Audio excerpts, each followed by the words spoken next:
2 दिन से यहाँ सहकारिता में जो भी इश्यूज़ है, जो भी चैलेंजेस है और जो भी अपॉर्चुनिटीज़ है, इन पे अच्छा खासा मंथन हुआ है और इन 2 दिनों में बहुत कुछ उभर के आया है। We are extremely conscious of social duties, social performance.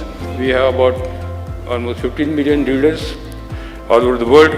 I just want to say that we are doing, besides the newspaper, what we can do for society. This is our history for last 90 years.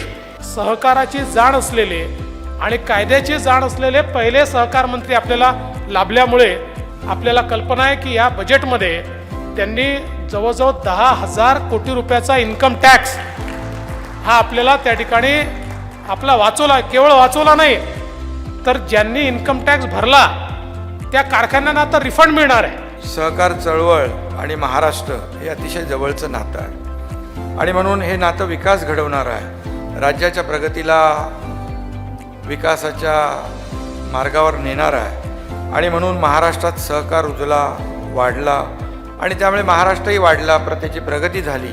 मी सांगतो एवढंच की या क्षेत्रामध्ये आपल्या नेतृत्वाखाली क्रांती होईल।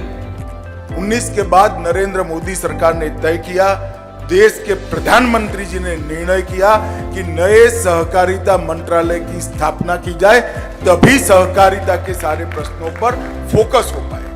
कौन से गांव में कितनी सहकारी समिति है आज मेरे लैपटॉप पर टिप पर है।